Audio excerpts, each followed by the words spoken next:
Hey guys, and welcome to Armchair Conversations with Rob. So, I did a couple of videos recently on foundation, the importance of foundation. Just picked the word, was in my mind, looked it up, and we started talking a little bit about it. Well, I got a couple of ideas to go with it. They're kind of a supplement to what I started. And the question is, how do we build a foundation? Well, I got a couple of steps here that I want to share with you guys, and some of them are borrowed from people like Napoleon Hill. The book is Think and Grow Rich. It's a rather old book, but it was a bestseller in its day and still actually gets a lot of reading time. Also, some of it's just a mixture of things that I've learned and incorporated into my life that I'm trying to execute and apply daily, just like the rest of you. So, how do we build a foundation? Well, this one's all about the first step, which is desire. Basically, desire is the fact that you want it. You're going to have to be able to whip yourself up into a burning, white hot desire for what it is you want. It can't just be, oh, yeah, that's a nice idea. It has to really be something that you want, like something that makes you stay awake at night, something that gives you pause when you think about not having it, something that definitely spurs you and motivates you to action in some way, shape, or form. And so, desire is what I consider one of the number one things to help start your journey on building a foundation that you can erect a megastructure on, or an infrastructure on, or whatever you want to call it. But the building you put on top of your foundation is going to be based on what you build as a foundation, and it's going to stand or fall based on you. So to me, first step is desire. You literally got to want it bad enough to do what's needed. One of the things I will caution against when it comes to desire, sometimes we don't let our desire get deep enough. We just get it like on the superficial level enough to want something, but we don't want to sacrifice our ego needs or how we feel like would be best um, looking to others in how we do acquire what we're after. We want to have a nice body, but we don't want to do the exercises that maybe make us look ugly in the moment. We want nice legs, but we don't want to squat because it makes us look whatever, because maybe our body isn't lined up this way or that way, or we don't want to lay down or sit in a place or whatever to accomplish that goal because we don't like the way we're going to look to other people in the process. Well, to me, desire for a goal that you want is wanting it bad enough to do what's needed. It can't be about your ego. You have to literally put that aside and be willing to do whatever it takes to get what you want. And you have to assume that there are going to be times when you don't know what the hell you're doing. You're not always right. So you're going to have to go find out what you need to do. And if it's something that scares you, bothers you, makes you feel upset, or makes you feel self conscious, or you feel like you're going to be embarrassed, you got to forget all that shit and put it aside and literally get to stepping, as they say. You've got to be able to put that aside and do what's needed to learn what you need to learn to get you toward that goal. And desire often helps you do that, because if you want something bad enough, you'll do whatever it takes to get it. And so you literally have to work yourself up into that level of desire and that ability to do what is necessary in spite of your ego, in spite of how you might look to other people, in spite of people making fun or judging you or being critical or maybe even not liking you anymore because you dared to step out of your comfort zone. You know, we liked you better when you were this way because you were easier to manage.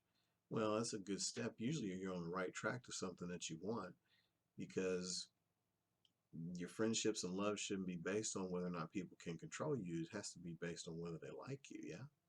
So basically, you got to be humble but hungry enough to find what works and do that. Um, Here's an embarrassing story for you. I had a friend named Zach, and Zach was very hungry to become a lawyer. And he liked law and he liked accounting, and he couldn't decide which one he wanted to do. So he did a little bit of both, one to please his parents, one to please himself. Both of them were acceptable because his parents, came from some level of accomplishment. Well, Zach was a hustler and he liked to hustle. So he did things that he could do because his parents did not let him take the easy road and give him the money he needed for school. So Zach literally would do things like hire out himself to drive people. This was before Uber even came along, believe it or not. This is when I was younger. Um, so he might hire out to some of his friends who didn't have cars, me being one of them in that day, to haul things for them, pick up stuff for them. If they wanted to go buy something at the store that they couldn't haul home, he'd offer to, for a fee, do that. Well, one day, because Zach also at that time in his life was a little impatient and a little bit in a hurry all the time, kind of anxious. And one day I hired him out to haul something for me. I can't remember what it was, a TV maybe. And he was getting impatient with me because I couldn't select the thing that I wanted. I kept wandering around and I went to this store and I went to that store. And he said to me at one point, he said, my time isn't valuable. He said, take your time, do whatever you need to do. My time isn't valuable yet. Now, the yet he kind of said under his breath in that day and age, but I do remember feeling bad because he literally said my time isn't valuable, and it made me feel like, you rude guy, how dare you sit there and make this kid wander around the store after store after store, and you can't make a freaking decision and give him his money so he can get where he needs to go, and maybe he can hustle something else. Well, what I didn't understand about that statement at the time was that he wasn't trying to put himself down and he wasn't trying to make me feel bad. He was trying to remind himself of his desire, his goal, which was to hustle up the money to be able to go to school and do the things he wanted to do because this was what his parents expected of him and this is what they thought would help develop character in him. And actually, it turned out that they were right because Zach ended up not only going to law school, but in the process of going to law school, he realized that he wanted to really finish his accounting degree and he finished it. But then after he got his accounting degree and his taste of law, he decided really that what he wanted to do was become a teacher. And so he worked very hard on perfecting his teaching skills again until he actually got out of, accounting school and taken some law. His parents wouldn't support him, but at this point they began to support him financially because they've invested in what they considered a good foundation. And Zach went on to become a rather accomplished teacher in his own right and ended up actually getting a contract to go overseas to teach English to students in China at the various colleges that they have. I cannot pronounce the name, but there's one that's actually a relatively famous college that he has teaching rights at to now teach English there. But he had said, my time isn't valuable yet. So what he was saying was he hadn't forgotten the fact that he's valuable, but he had to humble himself and hustle and be at the beck and call of other people for a short while in order to get to where he needed to go.